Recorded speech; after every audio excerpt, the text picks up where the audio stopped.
All right, let's get started, folks. I'm standing between you and happy hour right now, so we want to get right to it. I want to thank AFCEA for having us here today. I'm Dave Lago. I have with me Alex McFarland. We're from DISA's hosting and compute service. It's awesome to be back in San Diego. I'm having a little bit of deja vu. I lived here for 7 years, no, 3 years, 10 years ago. I actually learned how to sail right out here in San Diego Bay. The best way to learn how to sail, if you don't know how to sail, is to not have a motor, right? So I can tell you I've spent hours floating out in that bay. If you've seen the movie Tommy Boy, you have the right mental image, all right? I also have a lot of deja vu talking about this topic here, which is DevSecOps and Agile. This used to be my old job. 7 years ago, I was with the Navy, and it was my job to get us to adopt Agile and DevSecOps. And we made a lot of progress then. We were one of the first adopters for DI2E. If you're not familiar with DI2E, made a huge impact in DevSecOps tool adoption. And back then, I remember thinking about it, and I was like, wow, this Agile stuff is fantastic. It's going to take off like wildfire, right? And here we are 7 years later. Does anybody feel like it took off like wildfire? Good. Okay. So what I've seen is a lot of centers of excellence. I think that if you think of the Department of Defense, we've been doing systems integration and SDLC as long as there's been a Department of Defense. So Agile is something new, so it's going to take time for that to catch on. And I'm stressing Agile, and I know everyone's thinking, Lago hates waterfall. But it's not true. I did waterfall for 15 years, right? And I have a master's degree in it, and it still has its place. And I think that's an important distinction to know that there are things, if you're doing hardware refresh or you're doing network upgrades, we're DISA, right? We own the network. That's a big deal. These are all things that are going to be waterfall. Platforms, airplanes, cars. Now, some of that is starting to change. You're seeing things like a company like Tesla that comes along, and not only are they a battery company and a car company, but they're also a software company, and that's part of the experience. So you have kind of this Agile project that's inside of a waterfall project, which is pretty interesting. But going back to the reason that I think Agile hasn't taken off as much as we'd like it to in DevSecOps is that I think it just comes down to the availability of tools, right? Everybody has Excel, everybody has project, right? So it's easy for them to come up with their project plans. Not everybody has Jira. So let me just take a poll here. Who here has access to an active account in Jira today? All right, think about a third. All right. Okay, so going on. All right, so a little bit about the Hosting and Compute Center. And some of our services, we have the Joint Warfighting Cloud capability. This is the cloud contract. To rule them all, it is AWS and Azure and Google Cloud Platform and Oracle. We have Stratus. Stratus is the private cloud capability that we have. We have DoD Cloud IEC. I was actually the product manager of this, so it's near and dear to my heart. And these are templates that build out secure cloud environments. We have baselines for AWS and Azure and Google, and we've helped 36 DoD organizations adopt the cloud using these templates. Instead of them doing seven months of engineering, we do a 4-hour session with them, build their environment, and give them the keys. And then last is CAS, and CAS is a platform. It's a container platform that can host your apps and data. So what's kind of cool about Vulkan is in this context, and we're going to talk more about Vulkan, but Vulkan are a set of DevSecOps tools and Agile tools that bring a lot of these things together, right? So you can have the tools and you can run your workload in Stratus, right? Or you can use DoD Cloud IEC to build out your dev and your test and your prod, or containers as a service, and then you're using Vulkan in a SaaS construct to connect them all up.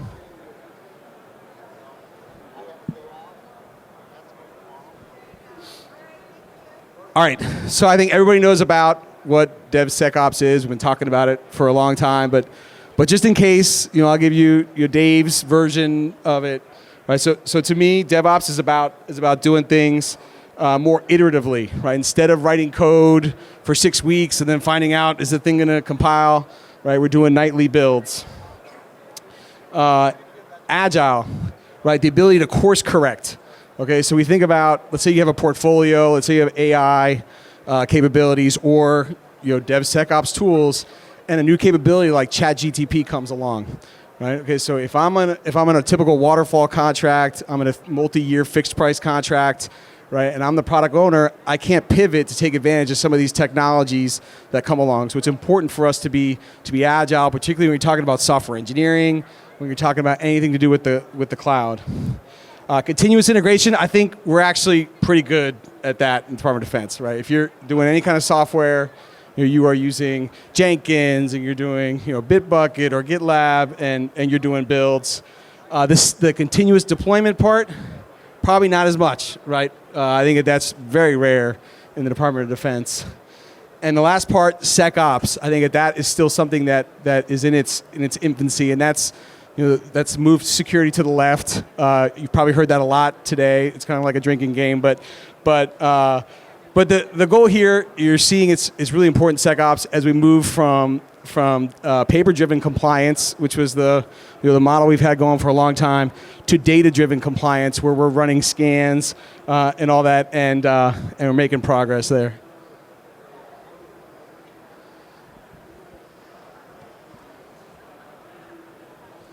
All right, so a little bit about the business case here. So Vulkan is not about any kind of cutting edge technology. It's really a pure business play. Developers need CI/CD tools to do software, and it's cost prohibitive to run it themselves. Right? Unless you're the Joint Strike Fighter or some very large program of record, it is cost prohibitive to run your own tools. I talked to a fourth estate customer. They had gone through the whole process of standing up their software factory, and they realized that after they went through the whole process, designed it, built it, got the ATO, that it was too expensive to operate. Right? That they had 10 people running their software factory, and I think their entire dev team across the entire fourth estate is 100 people. So 10% of your workforce is maintaining the tools. So it's not cost effective. You need economies of scale to make this happen. We'd run the math. We know that the most cost-effective play is to have a SaaS tool directly from the cloud providers.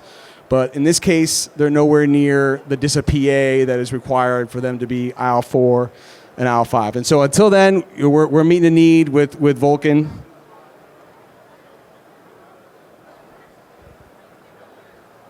All right, we built up the suspense. Everybody wants to know what Vulkan is. So Vulkan is a set of DevSecOps and Agile tools. It is Jira. That is the kind of the Agile planning de facto standard across industry. It is Confluence. Confluence is a documentation wiki if you're not familiar with it.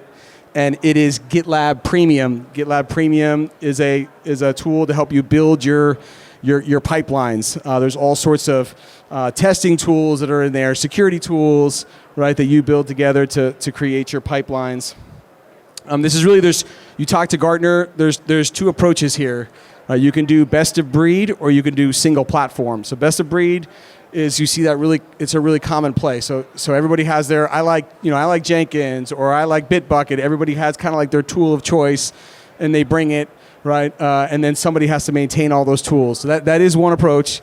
The approach we're taking here is single platform. So we're going to take GitLab Premium, right? We're going to have a couple of tools, right? It's not going to be we have many tools. We're going to have a couple of tools and then offer them at a low price, right? And that is the second point here, is that we're really targeting best value. So Jira and Confluence together are going to be roughly $100 per seat per month. GitLab Premium is going to be $150 per seat per month. So that's kind of where we're going with it. That's what it is. Now what it's not. Okay. what it's not. What is not? It's not a platform. Okay, and that's the most common question that I get every single time. The Department of Defense has many, many great platforms that are out there, right? When I say platform, I mean they're hosting your dev, test, staging, prod. They're hosting your applications. They're hosting your data. That's not what I'm talking about here. A totally different price point. There's a lot of great providers in that space. I recommend you check them all out.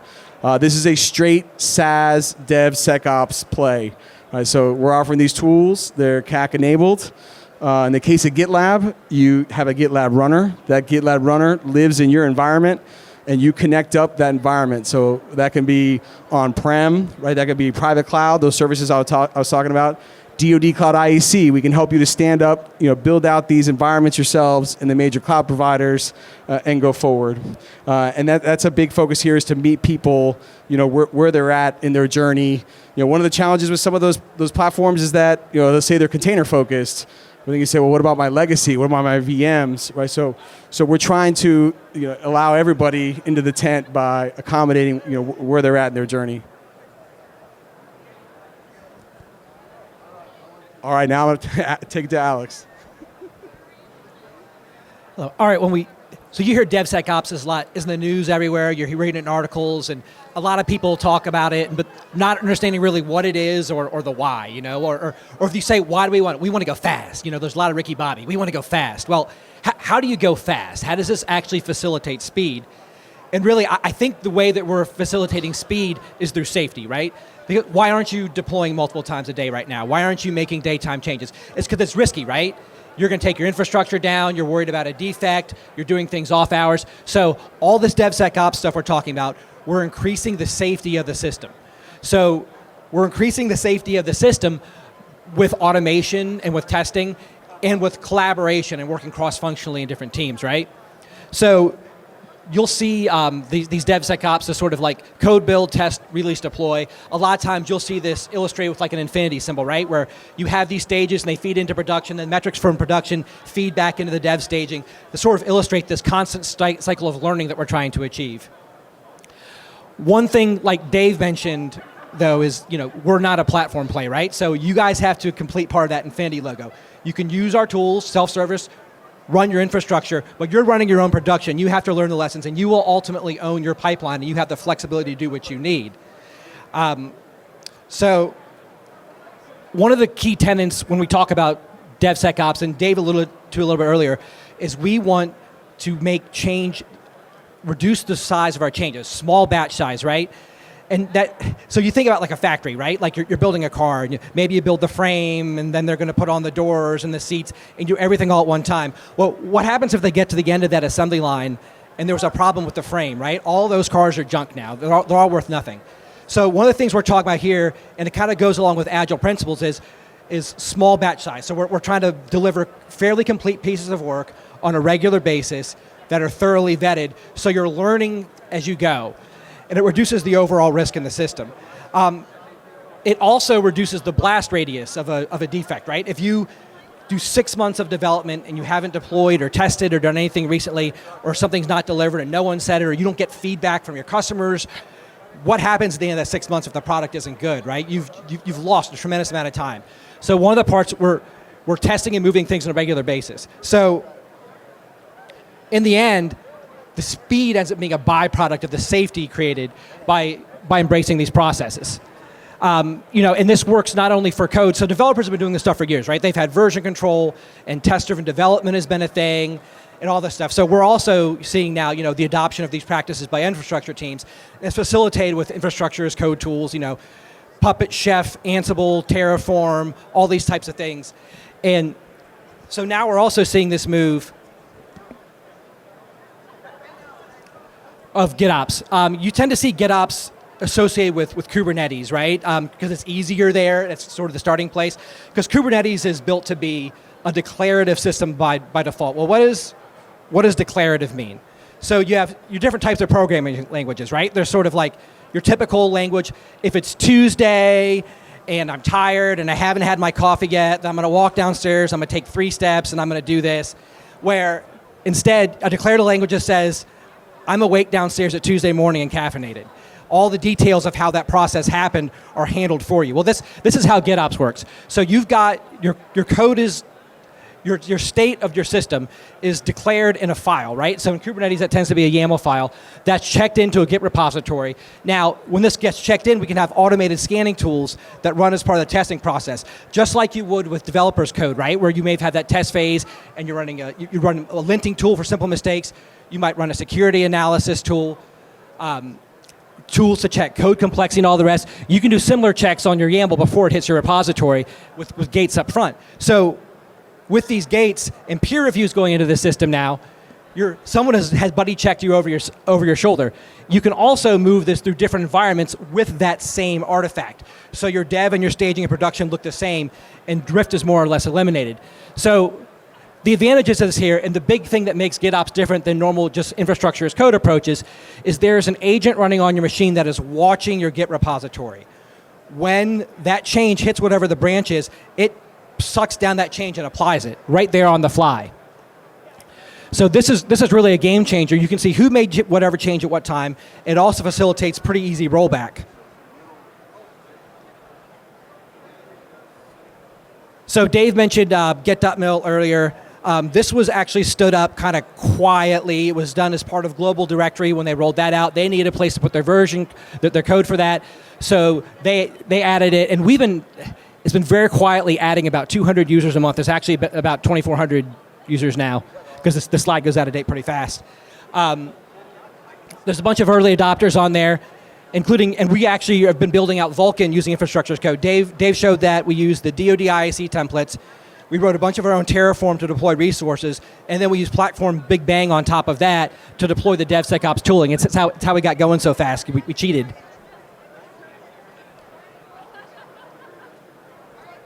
Now, so when we talk about DevSecOps, this Vulkan is a tooling play, right? But arguably the most important part of all this stuff is the cultural aspect of it. Really, like in the end, I think a DevSecOps tool is anything that encourages the conversion of people and process, and that's really what it's all about, right?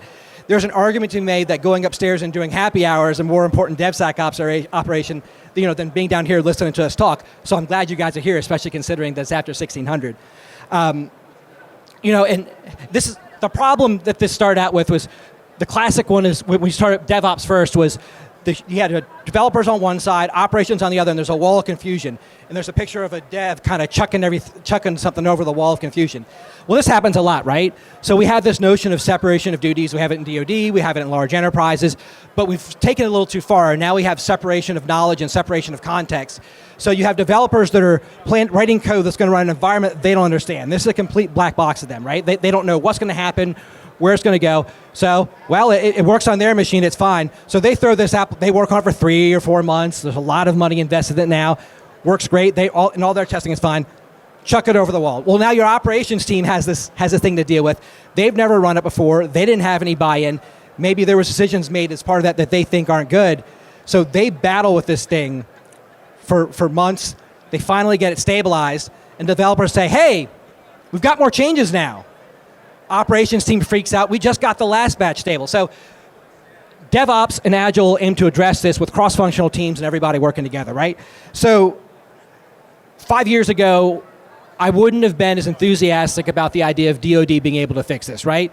When you went and talked to leadership in most places and you said, we should work cross-functional and developers should be able to at least have read access to production and see what was going on, right? This was a big fight. And people looked at you like you're crazy. Now when things are catching on, and there's really a lot of inertia here. Another part of this, I talked about the small batch size, but in a big piece of that, again, is that we're trying to learn as we go. The Japanese have a term for this, it's Kaizen, constant improvement. In general, we tend to overestimate what we can do in a day, but underestimate what we can do in a year by making small changes incrementally all the time to improve. But this isn't just like in your code or your systems, it's your interactions with your teammates, it's the whole thing. And in the end, in the space that we operate in, the way that we defeat the adversary is by outlearning them, outpacing them. And it's true in code, it's true on the battlefield.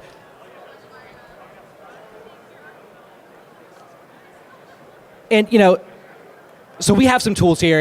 And one thing I'd like to beat home and talk about the cultural aspect of it. Look, like Dave said, we don't have a lot of stuff, but you have enough to get started. And it's one thing that we've seen is we hear all the time, how do I get moving? How do I make the first change? How do I get going? So this is one of the reasons why Vulkan is largely self-surface and why it's a low-cost play, is we want to make the barrier of entry a little bit lower. Because a lot of times you have an argument just, this stuff seems pretty exotic to your management, and they don't want to try it, and then on top of that, there's a cost, it looks overhead. No, boss, this is going to save us in the end, save us money in the end.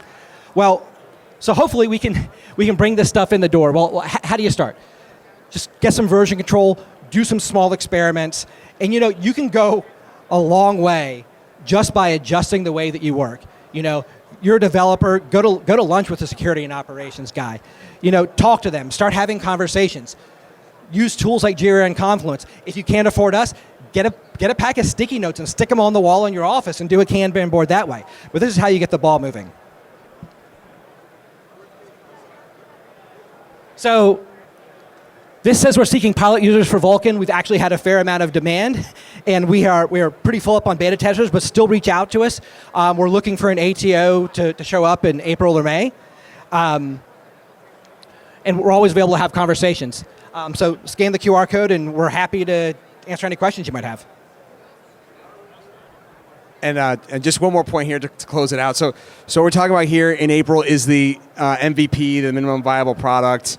Right, so I talked about Jira and Confluence is one offering, GitLab Premium is another. There will be other offerings, right? So we're going to base it on customer demand, and it's also got to follow that same model. We're going after best value and being able to serve a large swath of DoD. So appreciate the time here. Any questions?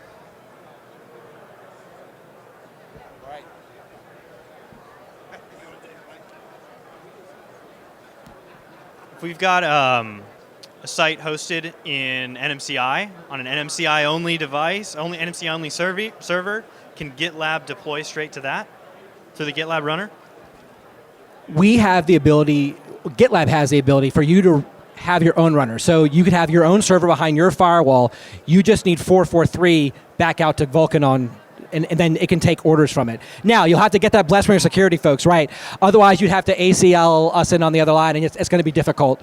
You can still use Jira and Confluence. You can still use version control, though, right? And there's still a lot to be gained. But yeah, it's ultimately, like, this is the thing where I talked about the infinity system and the feedback, and you're going to have some cooperation from the right-hand side of the tipped over 8, right, for it to work. So.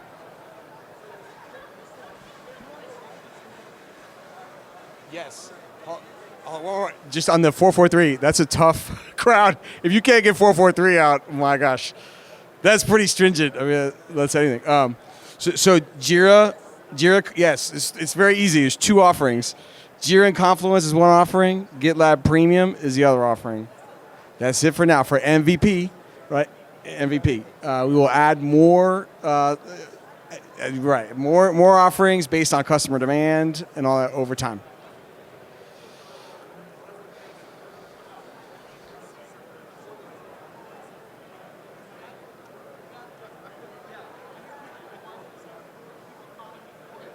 Right.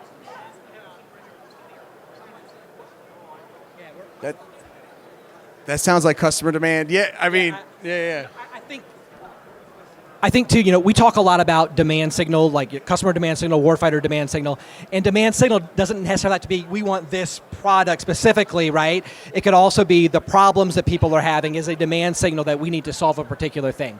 So for sure, we're not just going to only do what people are screaming for. It's not going to be designed by the mob if that's what you're asking.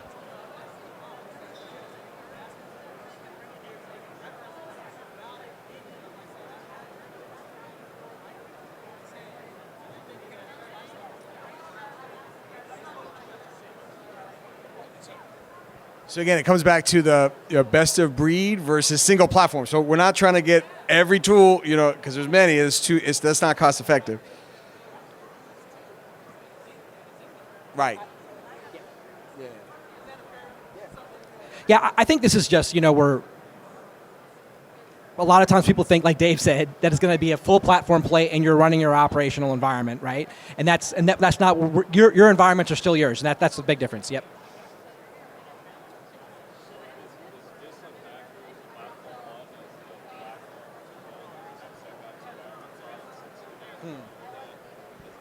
So Vulkan is using a Platform One Big Bang, right? So it's built on that. So from that aspect, yes. Can you elaborate? We don't represent all of DISA, so right.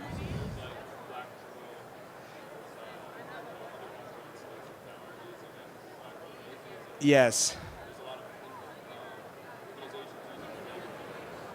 Yeah, absolutely. And the CIO DevSecOps reference design, it all has Platform One Big Bang in it. So it's a common thing. I would argue some of those platforms are targeting a specific audience. I don't know that we believe in the sort of one ring to rule them all approach, because ultimately there's a wide swath of maturity and budgets and a whole bunch of things. And if you're well funded and you're starting fairly greenfield, we think that Platform One and things like it are a fantastic option. Or if, and they have good consulting. We're going after people who aren't as well funded, looking for a place to plug in, trying to get it going, a little bit more self-service and a little less white glove.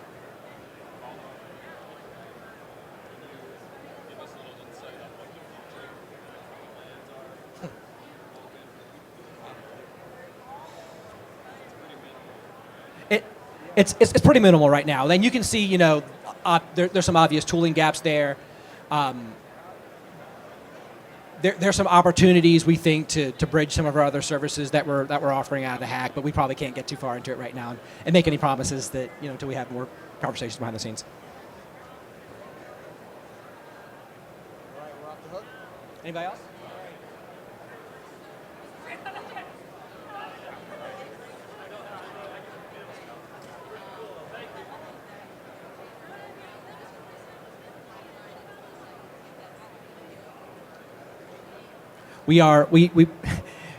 We're able to use some of their artifacts and some of their controls for the container scanning, but we do not have a Platform One CATO.